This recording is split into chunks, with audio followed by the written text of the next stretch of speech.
광야에서 우리 조상들에게 증거의 장막이 있었다. 이것은 모세에게 말씀하시니까 명하사 그가 본 그 양식대로 만들게 하신 것이다. 모세 왜 이 광야 생활을 할 때 광야 교회 또 광야에 있는 그 교회에 증거의 장막이 있었다. 이렇게 말하고 있습니다. 증거의 장막이 있었다.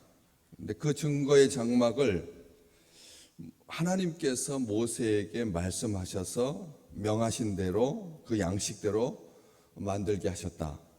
그 증거의 장막에 대해서 설명하지 아니하고 모세에게 말씀하시니, 하나님께서 이렇게 말씀하시지 아니하고 모세에게 말씀하시니가 명하사 그가 본 그 양식대로 만들게 하셨다. 다시 말하면 이 증거의 장막은 하나님께서 명하신 것이고, 그리고 모세가 그것을 보고 양식대로, 그 형식대로 만들었다. 그 규정대로 만들었다. 그 규칙대로 만들었다. 이렇게 말하고 있습니다. 하나님께서 명하셔서 만든 그런 장막인 거죠. 그런데 그 장막을 왜 증거의 장막이라고 할까요? 그 장막 아시겠지만 그 장막을 증거의 장막. 이 장막이 나중에는 밑으로 쭉 내려가 보시면 이제 다윗 이야기가 나오고 솔로몬 이야기가 나오고 우리 조상들이 그것을 받아서 그들 앞에서 쫓아내신 이방인의 땅을 점령할 때 여호수아가 함께 가지고 들어간, 그리고 다윗 때까지 이른, 그리고 다윗이 하나님 앞에서 은혜를 받아서 야곱을 위하여 하나님의 처소를 준비하게 해서 솔로몬이 그를 위하여 집을 짓고 하는 이야기가 이렇게 쭉 나오고 있는 거죠. 전체 증거의 장막부터 출발된 처음에는 회막 모이는 텐트였다가 그 다음에 이제 증거의 장막이 되고 성막이 되고 성소가 되고 성전이 되고 교회가 되고 이렇게 해서 쭉 진행되는 성전의 쭉 역사, 교회, 지금 신약시대 때 교회, 또 그 교회도 눈에 보이는 건물로서의 교회가 아니라 너희가 하나님의 성전이다. 고린도전서 3장 16절에 기록되어 있는 것처럼 이렇게 유구한 역사를 가지고 있는, 근거가 아주 명확한, 사람들이 살다가 만들어진 교회가 아니라는 거죠. 사람들이 살다가 모이다 보니까 어쩌다 보니까 교회가 된 것이 아니라 하나님께서 모세에게 명령하셨다. 그리고 모세가 본 그대로 시작된, 이게 성전의 역사인 거죠. 그러니까 우리가 생각하는 것처럼 그냥 각 지방마다, 각 나라마다 고유한 어떤 형태를 가진 토속적인 그런 어떤 구별된, 아니면 평상시 신성시했던 그런 장소에서 모인 게 아니었다는, 교회는 처음부터 아시겠지만 로마 시대 때도 그랬고 그냥 사람들이 많이 모일 수 있는 창고형 건물, 그 바실리카 양식이라고 하는 것이 원래 그렇게 사람을 모이기 위해서 공간을 크게 확장해 놓은 딱 박스 형태의 그런 장소였는데, 나중에 또 지나면서 천장도 아름답게 꾸미고 하면서 고딕 양식이 되고 아주 신비한 장미창을 동쪽으로 둬가지고 햇빛이 이 스테인드 글라스에 통과하면서 아주 아름다운 빛이 성소의 제일 중앙부를 비치는 이런 교회의 아름다운 모습들, 이러한 것들이 자기 소견에 오른 대로 살다 보니까 이렇게 식양대로 만든 것이 아니라 하나님께서 명령하셔서 본대로 만들어서 시작된, 그게 바로 성소, 성전, 성막, 교회의 역사인 것이죠. 그런데 왜 증거의 장막이라 처음에 하시면서 시작하면서 회막이었다가 모세의 장막이었다가 회막이었다가 왜 이 증거의 장막이 됐는가? 증거의 장막이라고 하니까 무엇을 증거하느냐는 거죠. 이제 이게 중요한 겁니다. 증거의 장막이면 무엇을 증거하는 장막이냐는 거죠. 무엇을 증거하는, 성경에 출애굽기 25장에 쫙 정확하게 기록되어 있죠. 모세 이 증거의 장막과 관련된 기사들이 쭉 나오고 있는데, 십계명을 기록한 돌판을, 십계명을 기록한 그 돌판을 출애굽기 25장 16절에서 16절 21절에 보면 증거판이라고 기록하고 있습니다. 십계명을 기록한 돌판을 증거판이라고 기록하고 있습니다. 그 증거판, 그렇게 증거판이라고 기록되어 있습니다. 뭘 증거하느냐는 거죠. 십계명이 우리에게 증거하는 겁니까? 십계명은 계명을 기록한 판이니까 사람들이 지켜야 할 어떤 규칙이라고 생각하잖아요. 우리가 생각할 때 십계명 하면 하나님의 백성들이 이 땅에 살면서 반드시 지켜야 할 가장 중요한 원칙, 규칙, 규범, 규례, 율례, 율법, 거기 십계명에서부터 파생된 모든 규칙들. 십계명은 모든 법칙과 규칙과 율례와 율법의 근본인 거죠. 가장 기본이 되는 것이 십계명인 것이죠. 10가지 계명인데 그 십계명은 우리의 규칙이라고 생각하잖아요. 계명이라고 생각하고. 그런데 모세는 나중에 그걸 기록하면서, 모세오경을 기록하면서 증거판이라고 기록하고 있다는 거죠. 십계명이 무엇을 우리에게 증거하고 있습니까? 하나님은 살아계시고 하나님은 우리를 사랑하시고, 그래서 이웃과의 관계, 부모와의 관계, 사람과의 관계, 하나님과의 관계, 왼쪽에 있는 4가지 계명, 우측에 있는 6가지 계명은 이웃을 사랑하는 법, 하나님을 사랑하고 이웃을 사랑하고, 이게 십계명의 근본 정신이지 않습니까? 그리고 십계명, 그 하나님을 사랑하고 이웃을 사랑하는 것은 하나님이 어떤 분이고 하나님께서 우리를 얼마나 사랑하시고 그 사랑, 하나님의 형상을 닮은 우리가 서로에게 하나님 대하듯이 해야 된다. 하나님의 뜻과 하나님의 마음을 전달하고 있는 거죠. 뭘 증거하고 있습니까? 하나님의 계획을, 하나님이 어떤 분이심을, 그 십계명은 우리에게 알려주는 겁니다. 그냥 1차적인 사람들이 가지는 감정은 십계명에 대해서 계명이라고 생각하기 쉽다는 거죠. 그렇지만 그게 아니라는 거죠. 우리 주님께서 딱 요약을 해주셨잖아요. 그 십계명은 너희들한테 하나님의 말씀을 들으면 살고 듣지 않으면 죽는다, 이렇게 협박하기 위해서, 강제하기 위해서 주신 것이 아니라 하나님은 어떤 분인지, 하나님이 우리를 얼마나 사랑하시는지, 하나님께서 우리를 사랑하기 때문에 이웃을 어떤 식으로 대해야 하는지 보여주는 것이 십계명이다. 우리 주님께서 그 2가지로 하나님을 사랑하고 이웃을 사랑하라, 그것도 내 몸처럼 사랑해야 된다 라고 하는 하나님의 뜻을 증거하는 거라. 증거해. 십계명은 그런 증거입니다. 하나님의 뜻, 하나님의 성품, 하나님의 말씀, 하나님의 계획, 하나님의 인도하심, 하나님의 보호하심, 하나님께서 우리와 함께 하심, 하나님의 사랑, 하나님의 속성, 하나님의 인품, 하나님, 결국은 뭡니까? 하나님을 증거하는 판이 십계명입니다. 하나님을 증거하는 것이 이 십계명이라는 겁니다. 십계명 돌판을 십계명을 증거판이다라고 말하고 있고요. 그 다음에 출애굽기 25장 22절에 보면 그 증거판이 들어있는 법궤를 뭐라고 말하냐면 증거궤라고 하고 있습니다. 그렇죠? 법궤입니다. 법궤라고 딱 말하면 어떤 느낌이 딱 드십니까? 법궤하면 하나님의 법, 아주 엄중한, 그래서 죄를 정죄하는, 죄인을 심판하는. 원래 법이라고 하는 것이 의인을 칭찬하는 데 쓰지 않죠. 법하면 사람들이 1차적인 감정은 움츠러들게 되는, 법궤하면 아주 화려해 보이고 장중해 보이긴 하지만, 그러나 그 법궤가 가지고 있는 취지가, 정신이 사람들을 죄를 지적하고 정죄하고 판단하고 심판하는 그런 차원만 보기 쉽다는 거죠, 법궤하면.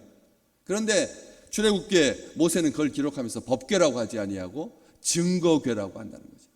무엇을 증거하는? 하나님의 법이 취지가 뭡니까? 하나님의 법이 살인하지 말라, 간음하지 말라, 도둑질하지 마라, 이게 무슨 뜻입니까? 서로 사랑해야 된다, 서로 아껴야 된다, 서로 축복해야 된다, 서로 이 하나님의 법궤는 하나님께서 하신, 그러니까 십계명이 다 쓰여 있는 돌판을 증거판이라고 하고 그것이 담겨 있는 교회를 법궤라고 했다가 증거궤라고 하는 것은 법의 정신, 본래의 목적, 무엇을 증거하는 거냐? 하나님은 전능하신 하나님이다. 하나님은 공의를 사랑하신다. 하나님은 공의를 베푸시고 우리 인생을 사랑하신다. 결국은 증거궤도 하나님을 증거하기 때문에 증거궤인 것이고, 또 더 뒤로 또 내려가 보면 그 증거궤가 들어있는 증거궤가 들어있는 성막을 뭐라고 말합니까? 증거의 장막이라고 한다는 것이죠. 아멘. 십계명이 들어있는, 십계명이 증거판이었고 그것이 들어있는 법궤가 증거궤였고, 그 증거궤가 안치되어 있는, 들어가 있는, 중심에 위치하고 있는 그것이 바로 증거의 장막인 것이죠. 위쪽은 다 생략하고 스데반은 그 증거의 장막을 말하고 있는 것입니다. 증거의 장막, 증거의 장막에는 증거궤가 가운데 들어가 있죠. 하나님의 율법, 하나님의 말씀, 하나님의 뜻, 하나님의 의지, 하나님을 증거하는 장막이라는 뜻입니다. 성소는 목적이 뭐냐? 하나님을 나타내는, 하나님을 증거하는, 교회는, 성소는, 성전은 그런 목적을 가진다는 거죠. 하나님의 거룩하심을, 하나님께서 통치하심을, 하나님께서 다스리심을, 하나님의 은혜가 그 위에 있는 것을, 이것을 잊지 마셔야 합니다. 우리가 교회라고 말씀드렸습니다. 고린도전서 3장 16절, 너희가 하나님의 성전인 것과 하나님의 성령이 너희 안에 거하시는 것을 알지 못하느냐? 바울은 고린도 교회에 분명히 편지했습니다. 그렇기 때문에 우리가 증거의 장막인 겁니다. 우리가 증거의 교회, 우리 중심에 하나님의 교회가 있고 하나님의 십계명 돌판이 있는 것입니다. 우리 마음에, 우리의 영혼에, 우리 위에. 그래서 하나님께서 증거궤에 임하셨죠.